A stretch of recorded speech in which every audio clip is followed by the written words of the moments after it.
The Islamic Media. Information of Quran و حدیث.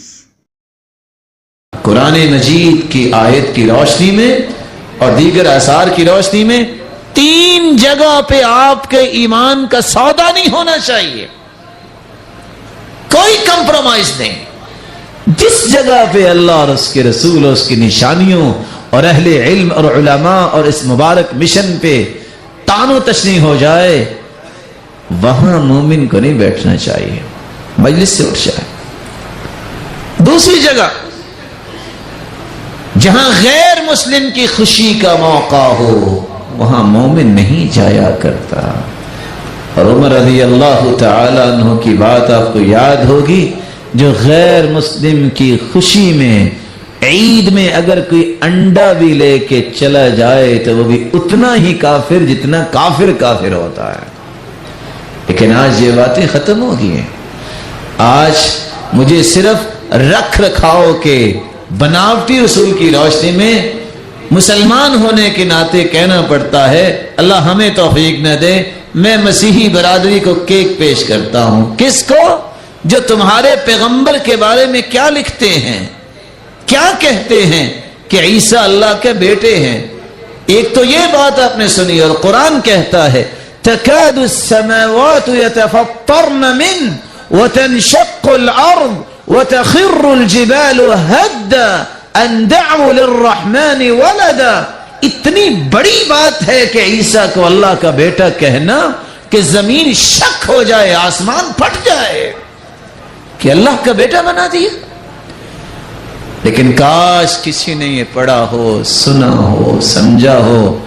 میرا اور آپ کا ایمان ہے کہ عیسیٰ علیہ السلام اللہ کے پیارے پیغمبر ہیں، وہ اللہ کے نبی مکرم ہیں۔ اور وہ کیا لکھتے ہیں؟ کبھی کسی نے وہ گاڈ سپیل اور عہد جدید عہد قدیم پڑھا؟ آج سارے دلائل دنیا میں موجود ہیں، کہتے ہیں وہ بھی تو الہامی کتاب ہے نا۔ قرآن کہتا ہے وَأَنزَلْنَا التَّوْرَاةَ وَالْإِنجِيلَ، ایک تورات اور ایک انجیل نازل کی۔ یہ متی، یہ مرقس، یوحنا، یہ لوقا، یہ برنباس، 5 کیسے ہو گئیں؟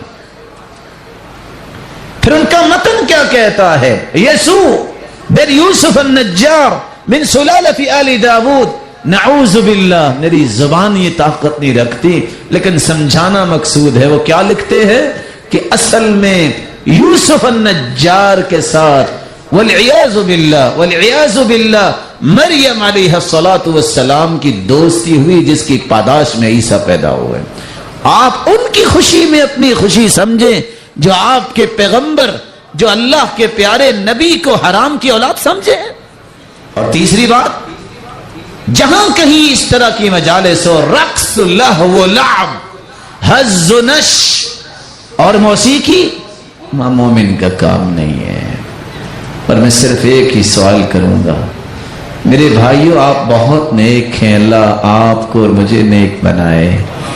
آپ نرمی کو بہت پسند کرتے ہیں، اور لوگوں کی بناوٹی نرمی کہ برائی پر بھی نرمی اختیار کرو، یہ نرمی نہیں ہے۔ یہ اسلام نے نرمی نہیں سکھائی۔ اسلام کہتا ہے برائی سے بچو، برائی سے بچاؤ۔ یہ نرمی نہیں ہے کہ وہاں گناہ میں بیٹھ جاؤ، چلو جب یہ خاموش ہوں گے تو میں بھی سمجھا دوں گا۔ ایک لمحے کے لیے سوچئے، حدیث کہتی ہے یبعث الناس علی ما ماتوا، جس حالت میں کوئی مرتا ہے اسی حالت میں اٹھایا جائے گا۔ اللہ کی قسم، بھائی ہونے کے ناطے سے گزارش کروں گا، اگر آپ ایسی مجلس میں جائے اور وہاں موت آ جائے، کیا بنے گا؟ کسی کو پتا ہے موت کا؟ کیوں اپنے آپ کو امتحان میں ڈالتے ہو؟ کیوں اس طرح کی ٹیڑھی میڑھی دلیلیں پیش کر کے نرمی کا مفہوم بگاڑتے ہو؟ یہ شدت نہیں ہے۔ شدت کا معنی اللہ کے رسول سے سمجھیے، نرمی کا معنی اللہ کے رسول سے سمجھے نرمی کیا ہے۔ آئیے اس ضمن میں چند باتیں پیش کر دوں۔ رسول اللہ صلی اللہ علیہ وسلم کے صحابی عبداللہ ابن عمر رضی اللہ تعالی عنہ سمع صوت زمارۃ راع. عبداللہ ابن عمر نے چرواہے کی بانسری کی آواز سنی. چرواہا جانوروں کو چرا رہا ہے اور ساتھ بانسری کی آواز نکال رہا. فوضع اصبعیہ فی اذنیہ. عبداللہ ابن عمر نے فوراً اپنی انگلیاں اپنے کانوں میں لے لی. وعدل راحلتہ عن الطریق. اور جس راستے پہ جا رہے تھے وہ راستہ چھوڑ کے راستہ بدل کے دوسری طرف چل دیے. وہو یقول. اور وہ کہہ رہے تھے یا نافع. نافع ان کے غلام تھے. اے نافع اتسمع؟ فاقول نعم. سن رہے ہو ابھی آواز آ رہی ہے؟ تو نافع کہتے ہاں. فیمضی. اور دور چلے گئے. حتی قلت لا. میں نے کہا اب آواز نہیں آ رہی. فوضع یدیہ واعاد راحلتہ الی الطریق. اس وقت اپنے کانوں سے انگلیاں نکالی اور پھر اپنے راستے پہ آئے اور کہنے لگے رأیت رسول اللہ صلی اللہ علیہ وسلم سمع زمارۃ راع فصنع مثل هذا.